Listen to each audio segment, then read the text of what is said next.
Betul, melinang air mata. Balik cerita kat pak, betul kubur dia wangi. Hari ni baru kita tahu kelentong rupanya. Bukan orang lain, Ustaz Omar Wahid. Allah yarham Ustaz Omar Wahid. Kawan baik dia orang ni. Sebelum mati, dah mati dah. Sebelum mati, dia keluar pada pas. Dan dia buat satu pendedahan yang mengejutkan orang. Bila dia kata sebenarnya hamba lah yang tabur minyak wangi tu. Dia yang tabur minyak wangi tu. Lepas subuh dia tabur. Lepas dia tabur.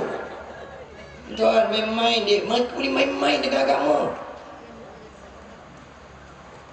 Ustaz Ibrahim Libya, kawan-kawan dia mati tak dimandikan, mati tak dikafankan, kerana mereka nak melaksanakan, nak menegakkan negara Islam. Tiba-tiba Ogos 2011 tahun lepas, orang yang sama buat pernyataan depan ahli dia di Muktamar Agung PAS tahun lepas.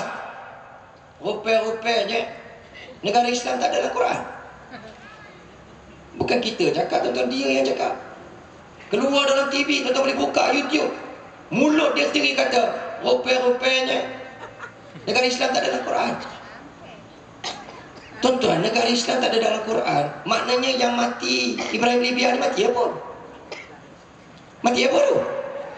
Tak mati, tak kapan, mati apa tu? Ha? Mati kata apa? Kata tak mati macam tu. Kata tak mati macam tu, tuan-tuan. Tuan-tuan, siapa nak jawab tu? Siapa nak jawab tu? Siapa nak jawab? Ibrahim, tuan-tuan, Ibrahim Libya selama ni duk nyandar kat kubur kan.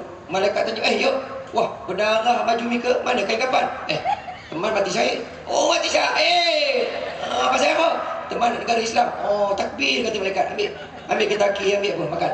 Makan. Tunggu, kita nak masuk syurga nanti. Oh, datang balik malaikat datang. Tak tukar lagi baju. Pasal apa nak tukar baju? Iyalah, darah-darah baju ni. Teman kan mati syahid. Pasal apa Mika mati syahid? Pasal nak negara Islam.